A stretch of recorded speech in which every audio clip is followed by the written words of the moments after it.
வணக்கம். நீங்கள் இணைந்திருப்பது சமூகத்தின் பிரதான செய்திகளுடன். செய்திகளுக்காக உங்களுடன் இணைந்து கொள்ளும் நான் ரவிச்சந்திரன் ஜான் வெஸ்லி. பிரதான செய்திகளுக்குள் செல்வதற்கு முன்னர் முதலில் தலைப்புச் செய்திகள்.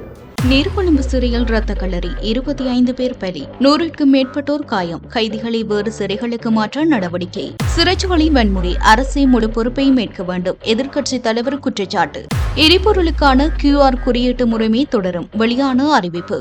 நாடு முழுவதும் டெங்கு அச்சுறுத்தல், 61,000-ஐ கடந்த நோயாளர்கள், 142 பகுதிகளுக்கு சிவப்பு எச்சரிக்கை. மஹிந்தவும் ரணிலும் ஊன்றுகோளுடன் வந்தாலும் அரசியலை விட மாட்டார்கள், நிரோஷன் MP சாடல்.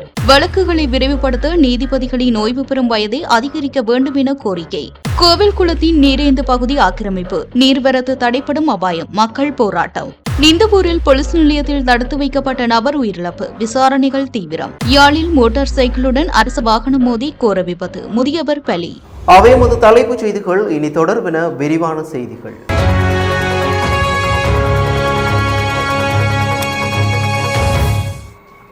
நீர்கொழும்பு சிறைச்சாலையில் நேற்று மதியம் வெடித்த கைதிகள் மோதல் இன்று காலை மீண்டும் உச்சகட்டத்தை எட்டிய நிலையில் இதுவரை 25 பேர் உயிரிழந்ததுடன் 100க்கும் மேற்பட்டோர் காயமடைந்துள்ளனர். அதன்படி இந்த வன்முறை சம்பவங்களில் 5 சிறைச்சாலை அதிகாரிகள் உட்பட 25 பேர் உயிரிழந்துள்ளதாகவும் 100க்கும் மேற்பட்டோர் காயமடைந்து நீர்கொழும்பு வைத்தியசாலையின் அவசர சிகிச்சை பிரிவில் அனுமதிக்கப்பட்டுள்ளதாகவும் போலீசார் தெரிவித்துள்ளனர். அவர்களில் பலத்த காயமடைந்த 4 சிறை அதிகாரிகள் உட்பட 13 பேர் மேலதிக சிகிச்சைக்காக கொழும்பு தேசிய வைத்தியசாலைக்கு மாற்றப்பட்டுள்ளனர். இதற்கிடையில் சிறைச்சாலைக்கு உள்ளேயும் வெளியேயும் பதற்றமான சூழல் நிலவுவதாக எமது செய்தியாளர் தெரிவித்துள்ளார். உயிரிழந்தவர்கள் மற்றும் காயமடைந்தவர்களில் பலரது உடல்களில் துப்பாக்கி காயங்கள் காணப்படுவதாக வைத்தியசாலை வட்டாரங்கள் தெரிவிக்கின்றன. ஆரம்ப விசாரணைகளின்படி சுமார் 1800 கைதிகள் உள்ள இந்த சிறைச்சாலையில் பூர்மூனா பாதாள உலக குழுவுடன் தொடர்புடையதாக கூறப்படும் சுரேஷ் என்ற போதைப்பொருள் கடத்தல்காரரின் செல்வாக்கின் கீழ் இந்த மோதல் நடைபெற்றதாக போலீசார் சந்தேகம் வெளியிட்டுள்ளனர். மேலும் போதைப்பொருள் கடத்தல் தொடர்பான தகவல் ஒன்றை காட்டிக் கொடுத்த சம்பவமே இந்த மோதலுக்கு காரணமாக அமைந்துள்ளதாகவும் விசாரணைகளில் தெரிய வந்துள்ளது. நேற்று நள்ளிரவில் அதிகாரிகளால் ஓரளவு கட்டுப்பாட்டிற்குள் கொண்டுவரப்பட்டிருந்த சூழல் இன்று மீண்டும் கைதிகளின் திட்டமிட்ட தாக்குதலால் சீர்குலைந்தது.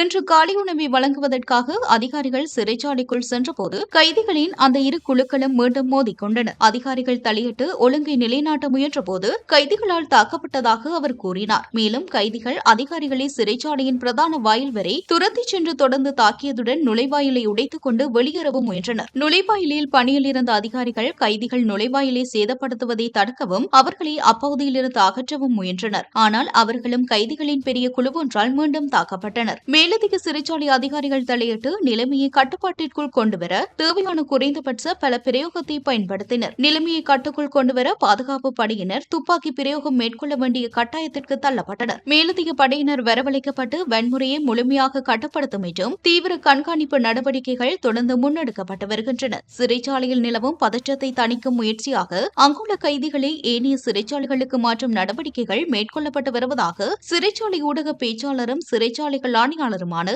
AC கஜநாயக்க தெரிவித்துள்ளார். இதற்கிடையில் சிறைச்சாலைகளுக்குள் நிலவும் சூழலை அவதானிப்பதற்காக விமானப்படையின் ட்ரோன் கருவிகளும் பயன்படுத்தப்பட்டுள்ளன. 2 ட்ரோன் கருவிகளும் பெல் 412 ரக ஹெலிகாப்டர் ஒன்றும் அப்பகுதிக்கு அனுப்பி வைக்கப்பட்டுள்ளதாக விமானப்படை தெரிவித்துள்ளது. மேலும் அங்குள்ள பாதுகாப்பு நிலையை உறுதிப்படுத்த மேலதிக ராணுவ வீரர்களும் பணியில் ஈடுபடுத்தப்பட்டுள்ளனர். PT Cash & Carry VT super ஸ்டோரின் கல்யாணி அன்னபூரணி பிராண்டில் அன்றாட வாழ்க்கையின் அனைத்து பொருட்களையும் ஒரே இடத்தில் பெற்றுக்கொள்ள PT Cash & Carry பாரிஸின் லாட்சப்பல்.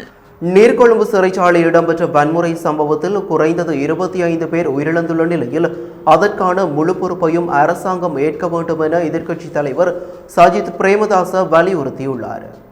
இன்று வெளியிட்டுள்ள விசேட அறிக்கையில் சிறைச்சாலை நிர்வாகத்தின் செயலிழப்பு மற்றும் அலட்சியமே இந்த உயிரிழப்புகளுக்கும் காயங்களுக்கும் காரணம் என அவர் குற்றம் சாட்டியுள்ளார். மேலும் தற்போதைய ஜனாதிபதி எதிர்க்கட்சியில் இருந்த காலத்தில் சிறைச்சாலைகளில் உயிரிழப்புகள் ஏற்பட்டால் அதற்கு பொறுப்பு அரசாங்கமே என கூறியிருந்ததை நினைவுபடுத்திய சஜித் பிரேமதாச அதே கொள்கை தற்போதைய அரசாங்கத்திற்கும் பொருந்த வேண்டும் என தெரிவித்துள்ளார். அரசாங்கம் வாக்குறுதியளித்த சிஸ்டம் சேஞ்ச் தோல்வியடைந்துள்ளதாகவும் நீர்கொழும்பு சிறைச்சாலை சம்பவம் ஆட்சி சட்டம் ஒழுங்கு மற்றும் சிறைச்சாலை நிர்வாகத்தில் உள்ள பாரிய குறைபாடுகளை வெளிப்படுத்தியுள்ளதாகவும் அவர் சுட்டிக்காட்டியுள்ளார். நாட்டில் சட்டமேற்றும் ஒழுங்கை பேணுவதற்கும் மனிதாபிமான அடிப்படையிலான சிறைச்சாலை நிர்வாகத்தை உறுதிப்படுத்துவதற்கும் அரசாங்கத்துக்கு திறன் உள்ளதா என்ற கேள்வியை அவர் எழுப்பியுள்ளார். அத்துடன் இந்த சம்பவம் தொடர்பாக அரசாங்கத்திற்கு சாதகமான அறிக்கையை வழங்கும் குழு ஒன்றின் விசாரணைக்கு பதிலாக சுயாதீனமான பாரபட்சமற்ற மற்றும் வெளிப்படையான விசாரணை நடத்தப்பட வேண்டும் எனவும் எதிர்க்கட்சித் தலைவர் வலியுறுத்தியுள்ளார். மேலும் தற்போதைய அரசாங்கம் தற்பெருமையை கைவிட்டு தேசிய பாதுகாப்பு, சிறைச்சாலை நிர்வாகம் உள்ளிட்ட நாட்டின் அவசர பிரச்சினைகளுக்கு முன்னுரிமை அளித்து தீர்வு காண வேண்டும் என்றும் அவர் கேட்டுக் கொண்டுள்ளார். நாட்டில் தற்போது நடைமுறையில் உள்ள QR குறியீடு அடிப்படையிலான எரிபொருள் விநியோக முறைமை எந்தவித தடையுமின்றி தொடர்ந்து முன்னெடுக்கப்படும் என இலங்கை பெட்ரோலிய கூட்டுத்தாபனத்தின் முகாமைத்துவ பணிப்பாளர் மயூர நெத்திகுமாரகே தெரிவித்துள்ளார். இந்த திட்டத்தை நிறுத்துவதற்கு அரசாங்கம் எந்தவித தீர்மானமும் எடுக்கவில்லை என்றும் அவர் தெளிவுபடுத்தியுள்ளார். நாட்டில் எதிர்காலத்திலும் தடையின்றி எரிபொருள் விநியோகத்தை முன்னெடுப்பதற்கு தேவையான நடவடிக்கைகள் எடுக்கப்பட்டுள்ளது. எனவே தற்போதைய விநியோக முறைமையில் மாற்றங்கள் ஏற்படலாம் என பொதுமக்கள் அச்சமடைய தேவையில்லை. எரிபொருள் ஒதுக்கீடு அளவை அதிகரிப்பதற்கோ அல்லது குறைப்பதற்கோ எந்தவித முடிவுகளும் எடுக்கப்படவில்லை. மறு அறிவித்தல் வரை தற்போதைய ஒதுக்கீட்டு எல்லைகளே தொடர்ந்து அமலில் இருக்கும் என அவர் மேலும் தெரிவித்துள்ளார். இந்த வருடத்தில் இதுவரையான காலப்பகுதியில் நாட்டில் பதிவாகியுள்ள மொத்த டெங்கு நோயாளர்களின் எண்ணிக்கை 61,060 உயர்ந்துள்ளதாக தேசிய டெங்கு ஒழிப்பு பிரிவு தெரிவித்துள்ளது. கடந்த 24 மணித்தியாலங்களில் மாத்திரம் 2,604 நோயாளர்கள் பதிவாகியுள்ளதாக அந்த பிரிவு சுட்டிக்காட்டியுள்ளது. மொத்த நோயாளர்களில் 52.50% மேல் மாகாணத்திலேயே பதிவாகியுள்ளனர். மேல் மாகாணத்தில் பதிவாகியுள்ள மொத்த நோயாளர்களின் எண்ணிக்கை 32,054 ஆகும். அதேபோல் தென் மாகாணத்தில் 9,674 நோயாளர்களும், சப்ரகமுவ மாகாணத்தில் 5,237 நோயாளர்களும் பதிவாகியுள்ளனர். மத்திய மாகாணத்தில் 4,823 நோயாளர்களும், கிழக்கு மாகாணத்தில் 2,979 நோயாளர்களும், வடமேல் மாகாணத்தில் 2,778 நோயாளர்களும், ஊவா மாகாணத்தில் 1,550 நோயாளர்களும், வடமத்திய மாகாணத்தில் 1,013 நோயாளர்களும், வடமாகாணத்தில் 957 நோயாளர்களும் பதிவாகியுள்ளனர். மாவட்ட மட்டத்தில் அதிகளவான நோயாளர்கள் கொழும்பு மாவட்டத்திலேயே பதிவாகியுள்ளனர். அந்த எண்ணிக்கை 12,445 ஆகும். அதேபோல் கம்பகா மாவட்டத்தில் 12,282 நோயாளர்களும், மாத்தறை மாவட்டத்தில் 4,428 நோயாளர்களும் பதிவாகியுள்ளனர். களுத்துறை மாவட்டத்தில் 4,092 நோயாளர்களும், கண்டி மாவட்டத்தில் 3,802 நோயாளர்களும், ரத்தினபுரி மாவட்டத்தில் 3,588 நோயாளர்களும் பதிவாகியுள்ளனர். காலி மாவட்டத்தில் 3,501 நோயாளர்களும், கொழும்பு மாநகர சபை அதிகார பிரதேசத்தில் 2,557 நோயாளர்களும், அம்பாந்தோட்டையில் 1,745 நோயாளர்களும் பதிவாகியுள்ளனர். கேகாலை மாவட்டத்தில் 1,649 நோயாளர்களும், குருநாகலில் 1,629 நோயாளர்களும், மட்டக்களப்பில் 1,220 நோயாளர்களும், புத்தளத்தில் 1,149 நோயாளர்களும் பதிவாகியுள்ளனர். கல்முனை பகுதியில் 784 நோயாளர்களும், மொனராகலியில் 776 நோயாளர்களும், பதுளையில் 774 நோயாளர்களும், யாழ்ப்பாணத்தில் 708 நோயாளர்களும் பதிவாகியுள்ளனர். இதற்கு மேலதிகமாக களுத்துறை சுகாதார அறிவியல் நிறுவன அதிகார பிரதேசத்தில் 678 நோயாளர்களும், மாத்தளை மாவட்டத்தில் 656 நோயாளர்களும், திருகோணமலையில் 563 நோயாளர்களும், அனுராதபுரத்தில் 531 நோயாளர்களும், பொலனறுவியில் 482 நோயாளர்களும், அம்பாறையில் 412 நோயாளர்களும் பதிவாகியுள்ளனர். நுவரெலியா மாவட்டத்தில் 365 நோயாளர்கள் பதிவாகியுள்ளதுடன் மிக குறைந்த எண்ணிக்கையிலான டெங்கு நோயாளர்கள் வவுனியா 94, மன்னார் 64, கிளிநொச்சி 56 மற்றும் முல்லைத்தீவு 35 ஆகிய மாவட்டங்களில் பதிவாகியுள்ளனர். புதிய தரவுகளின்படி நாடு முழுவதிலும் உள்ள 142 சுகாதார வைத்திய அதிகாரி பிரிவுகள் டெங்கு அதி அபாய வலயங்களாக அடையாளம் காணப்பட்டுள்ளன. நாட்டில் நீதிபதிகளின் பதவிக்காலத்தை ஓராண்டால் நீடிப்பது பொதுமக்களுக்கோ அல்லது சர்வதேச நீதித்துறை அமைப்புகளுக்கோ எந்தவித பிரச்சனையையும் ஏற்படுத்தவில்லை என்றும், ஆனால் தாங்கள் செய்த குற்றங்கள் மற்றும் முறைகேடுகள் குறித்து விசாரணை நடத்தப்படும் என்ற பயத்தினாலேயே ஒரு குறிப்பிட்ட குழுவினர் இதற்கும் கடும் எதிர்ப்பு தெரிவித்து வருவதாகவும் நாடாளுமன்ற உறுப்பினர் அசித நிரோஷன் குற்றம் சாட்டியுள்ளார். கொழும்பில் இன்றைய தினம் ஊடகங்களுக்கு நாடாளுமன்ற உறுப்பினர் மேலும் கருத்து தெரிவிக்கையில் நாட்டின் மிக உயரிய பதவியான ஜனாதிபதி பதவிக்கு போட்டியிடுவதற்கு எந்தவித வயது எல்லையும் நிர்ணயிக்கப்படவில்லை. முன்னாள் ஜனாதிபதி மஹிந்த ராஜபக்சே இன்னும் ஒன்றுகோல் உதவியுடன் நடந்தாலும் அரசியலை கைவிட தயாராக இல்லை. அதேபோல் ரணில் விக்ரமசிங்கவும் தனது மருத்துவ சிகிச்சைகளை செய்து கொண்டு 70 வயதை கடந்த நிலையிலும் மீண்டும் அரசியல் களத்தில் தீவிரமாக உள்ளார் என்றும் அவர் குறிப்பிட்டுள்ளார். அவர்கள் நாற்காலியிலோ அல்லது சக்கர நாற்காலியிலோ கூட பதவிக்கு வர முடியும் என்ற நிலை இருக்கும்போது நீதிபதிகளின் பதவிக்காலத்தை நீடிப்பதில் மாத்திரம் என்ன தவறு இருக்க முடியும் என அவர் கேள்வி எழுப்பியுள்ளார். தங்களுக்கு சாதகமாக இருக்க வேண்டும் என்பதற்காக அரசியல் தலைவர்களின் வயது எல்லை குறித்து எந்த சட்டமும் இயற்றப்படாத நிலையில் நீதித்துறையின் பரிந்துரைகளை எதிர்ப்பதன் பின்னணியில் உள்ள சுயநல நோக்கம் மிகவும் தெளிவானது என்றும் அவர் சாடியுள்ளார். மேலும் தாங்கள் செய்த குற்றங்கள் சட்டத்தின் முன் கொண்டுவரப்பட்டு அதற்கான விசாரணைகள் தீவிரமடையும் என்ற அச்சமே இந்த எதிர்ப்புக்கு முக்கிய காரணம். நாட்டில் குற்றச்செயல்களை ஒடுக்கவும் நீதியையும் நியாயத்தையும் நிலைநாட்டவும் அரசாங்கம் தேவையான அனைத்து கடுமையான முடிவுகளையும் எடுக்கும் என உறுதியளித்துள்ளார். இலங்கையில் தேங்கி கிடக்கும் லட்சக்கணக்கான வழக்குகளுக்கு விரைவாக தீர்வு காண்பதற்கு நீதிபதிகளின் ஓய்வு பெறும் வயதை அதிகரிக்க வேண்டியது அவசியமாகும் என முன்னாள் நாடாளுமன்ற உறுப்பினர் ஆஷி மாரசிங்க தெரிவித்துள்ளார். கொழும்பில் இன்றைய தினம் ஊடகவியலாளர்கள் எழுப்பிய கேள்விகளுக்கு பதிலளிக்கும் போதே அவர் இதனை குறிப்பிட்டார். இலங்கை நீதிமன்றங்களில் தற்போது சுமார் 11 லட்சம் வழக்குகள் நிலுவையில் உள்ளதாக உச்ச நீதிமன்ற நீதியரசர் ஒருவர் சுட்டிக்காட்டியுள்ளதாக தெரிவித்த அவர், இதன் காரணமாக ஒரு வழக்கின் விசாரணை முடிவடைவதற்கே 10 முதல் 12 ஆண்டுகள் வரை காத்திருக்க வேண்டிய துரதிருஷ்டவசமான சூழல் காணப்படுவதாக கவலை வெளியிட்டார். உலகெங்கிலும் உள்ள பல நாடுகளில் உச்ச நீதிமன்ற நீதிபதிகளின் ஓய்வு பெறும் வயது 70 அல்லது 75 காணப்படுகிறது. தொழில்முறை ரீதியாக அனுபவ முதிர்ச்சியடையும் போதே சிறந்த நிபுணத்துவம் கிடைக்கும் என்பதால் மூத்த நிபுணர்களின் சேவையை நாடு தொடர்ந்து பெற்றுக் கொள்வது அவசியமாகும் என்றார். அரசியலமைப்பின் 20வது திருத்தத்தின் போது நீதிபதிகளின் எண்ணிக்கை அதிகரிக்கப்பட்டதே தவிர அவர்களின் ஓய்வு பெறும் வயது அதிகரிக்கப்படவில்லை என்றும் அன்று ஏற்பட்டு அந்த தவறை சரி செய்வதற்கே தற்போதைய திருத்தங்கள் மூலம் முயற்சிக்கப்படுகிறது என்றும் அவர் விளக்கமளித்தார். அதேவேளை தவறு செய்பவர்கள் எவராக இருந்தாலும் அவர்களுக்கு தராதரமின்றி தண்டனை வழங்கப்பட வேண்டும் என்பதில் எவ்வித மாற்றுக் கருத்தும் இல்லை என்றும் அவர் குறிப்பிட்டார். Blue ocean group of companies இலங்கையின் வளர்ச்சியோடு உங்கள் வாழ்க்கையையும் உயர்த்துகிறோம். வவுனியா கோவில் குளத்தின் நீரேந்து பகுதி தனிநபரால் ஆக்கிரமிக்கப்பட்டு அபிவிருத்தி பணிகள் முன்னெடுக்கப்பட்டு வருவதால் குளத்திற்கு இயற்கையாக வரும் நீர்வரத்து தடைப்படும் அபாயம் ஏற்பட்டுள்ளதாக குற்றஞ்சாட்டி அப்பகுதி கமக்காரர் அமைப்பினரும் பொதுமக்களும் இன்று கவனஈர்ப்பு போராட்டத்தில் ஈடுபட்டனர். வவுனியா குடியிருப்பு பிள்ளையார் கோவிலுக்கு முன்பாக ஆரம்பமான இந்த போராட்டம் பேரணியாக வவுனியா மாவட்ட செயலகம் நோக்கி சென்றது. அங்கு போராட்டக்காரர்கள் தங்களது கோரிக்கைகள் அடங்கிய மகஜரை வவுனியா மாவட்ட அரசு அதிபர் PA சரத் சந்திரவிடம் கையளித்தனர். குளத்தின் நீரேந்து பகுதி பாதுகாக்கப்பட வேண்டிய பொதுச்சொத்து என குறிப்பிட்ட கமக்காரர் அமைப்பினர் அந்த பகுதியில் இடம்பெறும் ஆக்கிரமிப்புகள் மற்றும் அபிவிருத்தி நடவடிக்கைகள் தொடருமானால் எதிர்காலத்தில் குளத்திற்கு வரும் இயற்கை நீர்வரத்து பாதிக்கப்படுவதுடன் விவசாயத்திற்கும் கடுமையான பாதிப்பு ஏற்படும் என எச்சரித்தனர். மகஜரை பெற்றுக் மாவட்ட அரசு அதிபர் PA சரத்சந்திர இந்த விடயம் தொடர்பாக உரிய அதிகாரிகளுடன் ஆராய்ந்து தேவையான நடவடிக்கைகள் மேற்கொள்ளப்படும் என போராட்டக்காரர்களுக்கு உறுதியளித்தார். இந்த ஆர்ப்பாட்டத்தில் கிராமத்தின் பொது அமைப்புகளின் பிரதிநிதிகள், பொதுமக்கள், பாராளுமன்ற உறுப்பினர் சத்தியலிங்கம், வவுனியா மாநகர சபை மேயர் காண்டிபன் மற்றும் மாநகர சபை உறுப்பினர்கள் உள்ளிட்ட பலரும் கலந்து கொண்டனர். திருகோணமலை குச்சவெளி பிரதேச சபையின் தவிசாளருக்கு எதிராக இன்று திருகோணமலையில் அமைந்துள்ள கிழக்கு மாகாண ஆளுநர் செயலகம் முன்பாக அமைதி வழி போராட்டம் முன்னெடுக்கப்பட்டது. குச்சவெளி பிரதேச சபையின் சில உத்தியோகத்தர்களால் இந்த போராட்டம் ஏற்பாடு செய்யப்பட்டிருந்தது. பிரதேச சபையின் சிற்றூழியர் ஒருவரை தவிசாளர் தாக்கியதாக கூறப்படும் சம்பவத்திற்கு நீதி கோரி இந்த ஆர்ப்பாட்டம் நடத்தப்பட்டதாக போராட்டத்தில் ஈடுபட்டவர்கள் தெரிவித்தனர். இதன்போது ஊழியருடனான தவிசாளரின் அடக்குமுறையை வன்மையாக கண்டிக்கிறோம். லஞ்ச ஊழலில் ஈடுபட்டவரை மீண்டும் தவிசாளராக தொடரவிட்டதன் விளைவே இது. அலுவலக அரசியலில் அலுவலர்களை தூண்டாதே, பழிவாங்கலை நிறுத்து போன்ற வாசகங்கள் அடங்கிய பதாகைகளை ஏந்தியவாறு ஆர்ப்பாட்டக்காரர்கள் தங்களது எதிர்ப்பை வெளிப்படுத்தினர். சம்பவம் தொடர்பாக அதிகாரப்பூர்வ விசாரணை மேற்கொள்ளப்பட வேண்டும் எனவும் சம்பந்தப்பட்ட ஊழியருக்கு நீதி கிடைக்க நடவடிக்கை எடுக்க வேண்டும் எனவும் போராட்டக்காரர்கள் வலியுறுத்தினர்.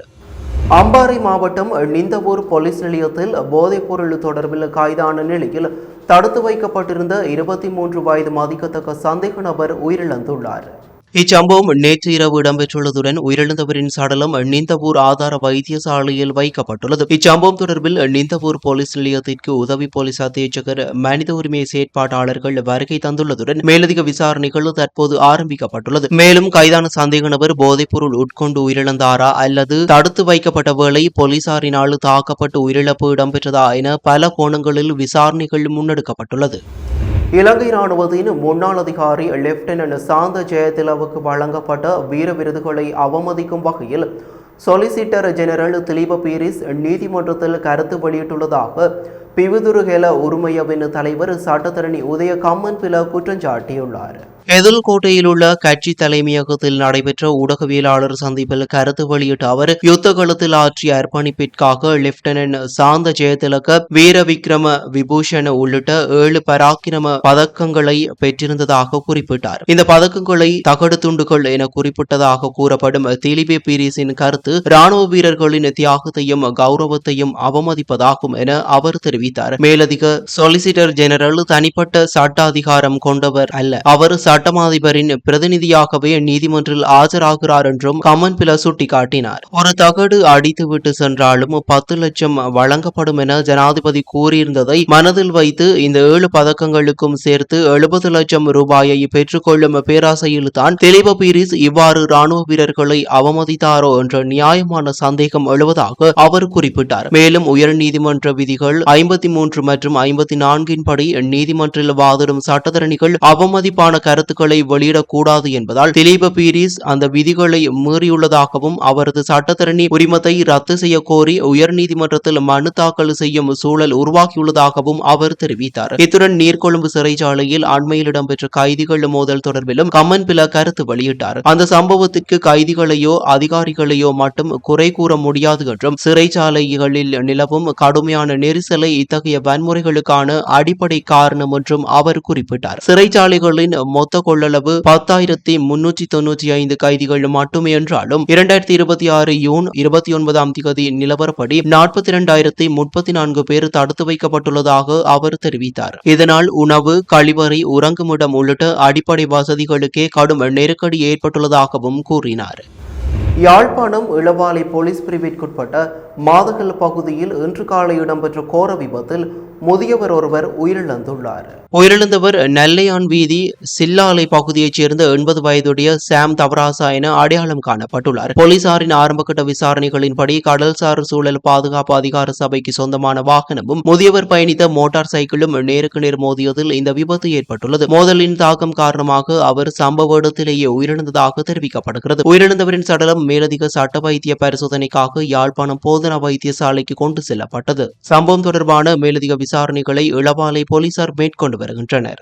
ராயல்டி என்ஜினியரிங் வழங்கும் நவீன அடுக்குமாடி குடியிருப்புகள் இப்போது விற்பனைக்கு. Colombo 6 Wellawatte bus line hall ரோட்டுக்கு மிக அருகாமையில். யாழ்ப்பாணம் சாவகச்சேரி ஏனையின் பிரதான வீதியின் நுணாவல் பகுதியில் பாரவூர்த்தி கார் மற்றும் மோட்டார் சைக்கிள் ஆகிய 3 வாகனங்கள் மோதிக்கொண்டதில் 2 படுகாயமடைந்துள்ளனர். இந்த விபத்து நேற்று மாலை சுமார் 7:30 மணியளவில் இடம்பெற்றுள்ளதாக தெரிவிக்கப்படுகிறது. விபத்து தொடர்பில் தெரிய வருவதாவது, யாழ்ப்பாணத்திலிருந்து திருகோணமலை நோக்கி பயணித்துக் கொண்டிருந்த பாரவூர்த்தியுடன் அதே திசையில் பின்னால் வந்த கார் மோதியுள்ளது. அதனைத் தொடர்ந்து குறித்த வாகனங்களை முந்திச் செல்ல முயன்ற மோட்டார் சைக்கிளும் விபத்தில் சிக்கியுள்ளது. இந்த விபத்தில் மோட்டார் சைக்கிளில் பயணித்த நபரும் காரின் சாரதியும் படுகாயமடைந்த நிலையில் மீட்கப்பட்டு யாழ்ப்பாணம் போதனா வைத்தியசாலையில் அனுமதிக்கப்பட்டுள்ளனர். விபத்து தொடர்பான மேலதிக விசாரணைகளை சாவகச்சேரி போலீசார் மேற்கொண்டு வருகின்றனர். யாழ்ப்பாணம் சாவகச்சேரி மரவன் புலவு பகுதியில் சட்டவிரோதமாக மணலேற்றி சென்ற உளவு இயந்திரம் ஒன்றை துரத்தி சென்ற போலீசார் நீண்ட தூர துரத்துதலின் பின்னர் அந்த வாகனத்தை கைப்பற்றியுள்ளனர். சம்பவம் நேற்றிரவு இடம்பெற்றதாக போலீசார் தெரிவித்தனர். சட்டவிரோதமாக மணலேற்றி சென்ற உளவு இயந்திரத்தை போலீசார் மறித்து நிறுத்த முயன்ற போது சாரதி போலீசாரின் கட்டளையை மீறி வாகனத்தை வேகமாக செலுத்திச் சென்றுள்ளார். இதனைத் தொடர்ந்து போலீசார் உளவு இயந்திரத்தை துரத்தி சென்ற நிலையில் தம்மை போலீசார் பின்தொடர்வதை தடுக்கும் நோக்கில் உளவு இயந்திரத்தில் ஏற்றிச் சென்ற மணலை வீதியில் சிதறவிட்டபடியே தப்பிச் சென்றதாக தெரிவிக்கப்படுகிறது. எனினும் போலீசார் நீண்ட தூரம் தொடர்ந்து துரத்தி கடத்திச் சென்றதை அடுத்து உளவு இயந்திரத்தை வீதியோரத்தில் கைவிட்டுவிட்டு சாரதியும் அதில் பயணித்தவர்களும் தப்பியோடியுள்ளனர். சம்பவ இடத்திலிருந்து உளவு இயந்திரத்தை போலீசார் கைப்பற்றியுள்ளதுடன் தப்பியோடிய சாரதி மற்றும் அவருடன் பயணித்தவர்களை கைது செய்வதற்கான விசாரணைகள் முன்னெடுக்கப்பட்டு வருகின்றன. சட்டவிரோத மணல் அகழ்வு மற்றும் கடத்தலை கட்டுப்படுத்தும் நடவடிக்கைகள் தொடர்ச்சியாக முன்னெடுக்கப்பட்டு வருவதாகவும் போலீசார் தெரிவித்துள்ளனர். இத்துடன் சமூகத்தின் பிரதான செய்திகள் நிறைவு பெறுகின்றன. தொடர்ந்தும் சமூகத்தின் செய்திகளோடு இணைந்திருங்கள். நன்றி, வணக்கம். எமது RIP பேச்சுக்கு கிடைத்த மரண அறிவித்தல்கள். மன்னார் விடத்தல் தீவை பிறப்பிடமாகவும் வதிவிடமாகவும் கொண்டிருந்த திருமதி டோரஸ் ஜெயசீலி அவர்கள் 5/7/2026 ஞாயிற்றுக்கிழமை அன்று காலமானார். ஜாழ் நல்லூரை பிறப்பிடமாகவும் பிரான்சை வதிவிடமாகவும் கொண்டிருந்த திரு ஐயாத்துரை சிவராஜா அவர்கள் 9/6/2026 செவ்வாய்க்கிழமை அன்று பிரான்சில் காலமானார். யாழ் பருத்தித்துறையை பிறப்பிடமாகவும் கனடாவை தற்போதைய வதிவிடமாகவும் கொண்டிருந்த செல்வன் மிதுர்ஷான் அகிலன் அவர்கள் 4/7/2026 சனிக்கிழமை அன்று காலமானார். பிரான்சை பிறப்பிடமாகவும் வதிவிடமாகவும் கொண்டிருந்த திரு இலேர் சந்திரபோஸ் அவர்கள் 1/7/2026 புதன்கிழமை அன்று காலமானார். மேலே அறிவிக்கப்பட்ட அனைத்து மரண அறிவித்தல் இறுதிக்கிரியை பற்றிய தகவல்களை அறிந்து கொள்ள ரிப் பேஜை பார்வையிடுங்கள். இதற்கான லிங்க் கீழிருக்கும் டிஸ்கிரிப்ஷனில் பார்வையிடலாம். இது போன்ற செய்திகளை தெரிந்து கொள்ள சமூகம் நியூஸ் சேனலை சப்ஸ்கிரைப் செய்து அருகில் உள்ள பெல் பட்டனை கிளிக் செய்யுங்கள். மேலும் இது போன்ற செய்திகளை உடனுக்குடன் தெரிந்து கொள்ள சமூகமீடியா.com என்ற இணையதளத்தின் வாயிலாகவும் எங்களுடன் இணைந்திருங்கள்.